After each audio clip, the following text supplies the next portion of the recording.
Hi everyone, I'm Clem and welcome back to my channel. Today I'm going to be sharing with you everything I read and watched in September. So as you can see with the title of this video, I had a huge reading slump this month, so I didn't read at all. Like, I just finished one book and it was a struggle for me to finish this book, and it was only like 200 pages long or something like that, so I really struggled with a reading slump. But on the other hand, I actually watched a lot of movies and TV series.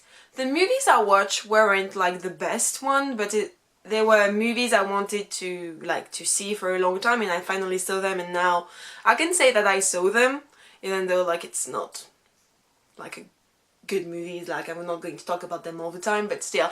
Anyway, I'm going to stop rambling about everything and just get into it. So first of all, this month I finally finished Rain. If you don't know what Rain is about, basically it's a TV series in which you're following the life of Mary of Scots from the moment she arrived in France to wed the future king of France till her death, like a lot of time after. And so it's at the same time a historical TV series, but it's more like a romance. Like, it's very, like, a lot of fictional elements are added to the story. Like, let's say that it uses the historical background, and most of the events are true or happen, and the love story in it is true, but there are so many things add up, like, in order, so it's more like I don't know how to say, like, more like you had, anyway, you understood. Like, it's not like really what happened, it's like there's a lot of things around it. So I finished like it. I watched the 4th season, and it had like something 2 years ago or last year, don't remember, but I was so behind everything. Like, I was only at season 2 or something like that. So I catched everything like up, and I was waiting for the 4th season to arrive on Netflix, and it arrived on Netflix at the beginning of September, so I watched all of it. And the ending was good. Like, I really enjoyed it. It was a bit sad because like I can't tell you because it's a spoiler, but I was really happy with the ending, and I'm so glad I finished this series, because I have this rule that I will no longer start a series, like a TV or a book series, as long as I don't finish one. Like, I have to finish one to start another one. So I finished Rank, so it means I can start a new show. So I'm really excited about that. The first movie I watched and I'm going to mention is Fast and Furious, the first one. So yeah, like, I watched Fast and Furious for the first time, like, since I'm 13 or 14. I have so many people, like my dude friend, who told me, like, you have to watch Fast and Furious, it's really good, like, you can't say, like, you have to watch at least one. And I always said, yeah, I will one day. And my boyfriend loved those movies, so it made me watch the first one. It was actually not that bad, like, it was interesting, even though it's a old movie, so maybe I'm more interested in seeing like the one that came like in both years, like the 8th or the 7th. I think they're going to be better, because like the visual effect and everything is going to be better. But I can understand that people enjoy it. Like, it's a good thing. Like, it's not the best movie of all time, but it's enjoyable. I'm just going to quickly mention 2 movies that I rewatched this month. The first one is Toy Story 3. I just rewatched it because it arrived on Netflix and I wanted to see it. Still good, still not my fave, but really enjoyable. I really love Toy Story, it's so cute, it reminds me of my childhood, so I love it. And after, I rewatched Narnia, the first one, so Narnia, The Lion, the Witch and the Wardrobe, I think it's in this order. And I rewatched it with Sarah and Jenny, and it was the first time that Jenny actually saw the movie, and it was really good. I really love Narnia. Narnia for me is one of the best stories ever written. It's so beautifully, like, the world building in it, it's brilliant. I love it so much, so I loved it. It was such a good thing for me to rewatch it. I watch it all the time, but I don't know, like, I love it. Next up, I watched the 2nd season of Atypical on Netflix. So if you don't know what Atypical is about, basically you're following Sam, and Sam has autism and is like in high school, and so you're following Sam, like how he lives as a note with autism, and his family, and how his sister deal with his autism. but at the same time also you follow the life of her sister, of her parents who has problem. But it's really good, really enjoyable. I really enjoyed the second season because a lot of interesting topics were like talked about, like mentioned, so it was really good. I really enjoyed it, and I can't wait where the series is going to go, like what's going to happen next. Now I'm going to mention the only book I read this month, and it is Batman Nightwalker by Mary Lou.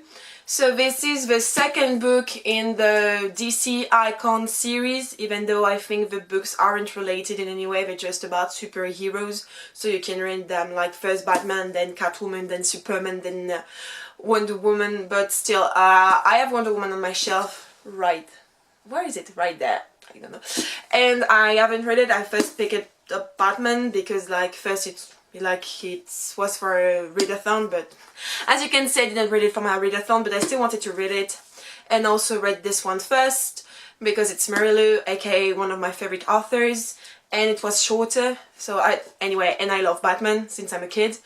So I gave this book a 4, I think, out of 5 stars.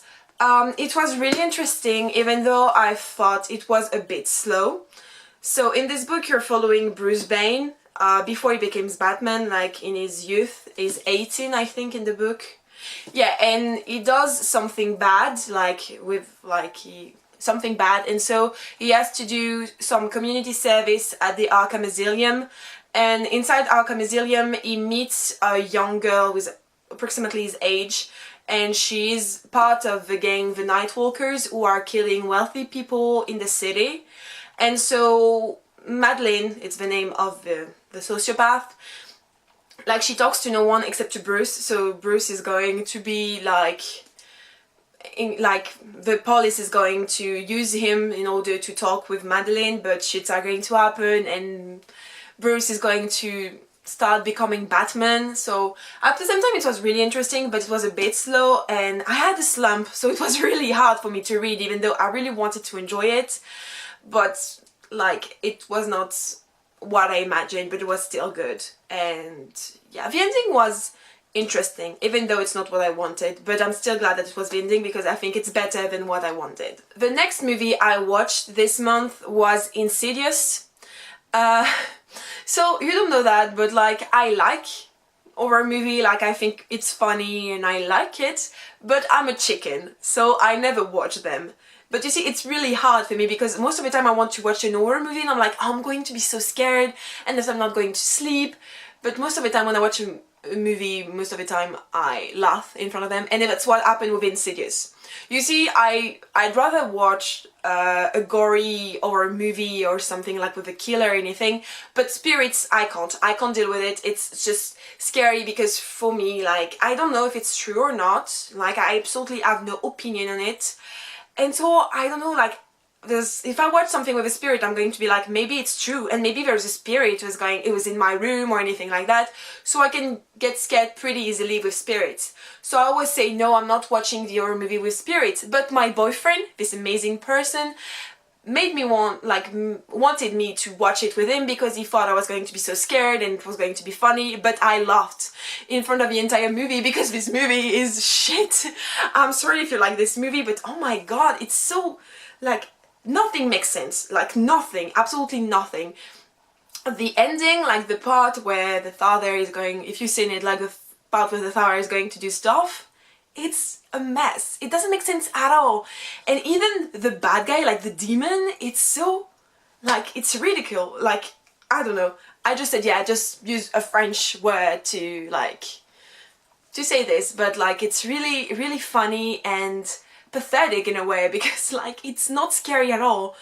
But now I want to see the second one and even to see, like, the Conjuring thing, like the Nun, Annabelle, because I'm like, if it's like Insidious, I'm going to laugh the whole way. And it's, I also like watching horror movies for that, like shitty horror movies, like in order to laugh in front of them because it's really funny. So yeah, I watched Insidious and it was amazing. The next show I watched, and it was the best thing I watched the entire month, is The Innocent on Netflix. If you have Netflix, just after this video, just go away, go on Netflix and add The Innocent to your list because this show is brilliant. So The Innocent is a British show in which you're following June and a boyfriend, who I don't remember his name, but still both of them. And at the beginning of this show you found out that Jen's father is very protective, like he's going to take her from school and then come and pick her up. She doesn't have a phone, she doesn't see any friends, she doesn't have any friend actually, and he has really strict rules for her, and you don't really understand why. Like, you just think, okay, his father is crazy, he's overprotective, he's really scared for his daughter, but still it's like at a level that like you're like, it's weird. So in the first episode is Jane 16th birthday, and so her boyfriend and her decide on the night of her birthday to go away, like to run away from home and to live together because they're madly in love and they want to live together freely without a father, like, because June's father doesn't know that she has a boyfriend, so they can't be together actually. But anyway, they run away and they go to London, but actually it's not, is it a spoiler? I don't know if it's a spoiler. Let me just check really quick what's written on Netflix. Okay, so it's a bit of a spoiler, but like it's mentioned like in most of the synopsis I read, so if you don't want to know, just skip, but if you want to know what's really happening, just stay.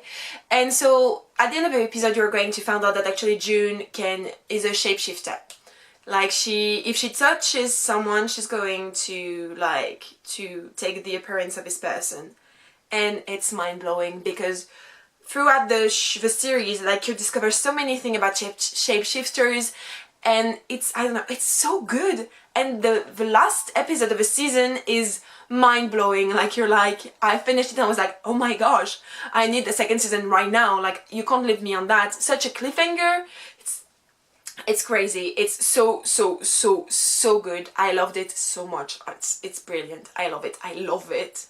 And last but not least, the last movie I saw was, I'm going to struggle to say it, but Black Klansman. I mean, this movie right there. And so this movie is following black cops at the end of the 60s or 70s. I think 60s. I think, not sure. But anyway, in this region where at that time blacks were not fully integrated and segregation still persists, like was still present in the United States, like really present.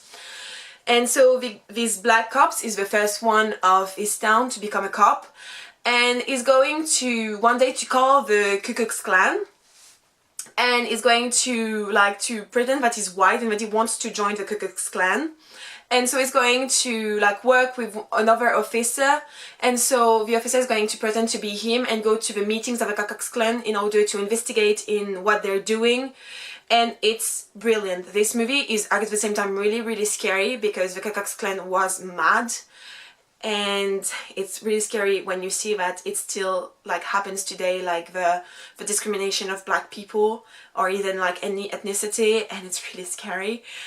And at the same time, sometimes it's funny because the character is, I don't know, the main character, the black guy, is really funny because he takes the situation he laughs at the Ku Klux Klan, and it's wonderful.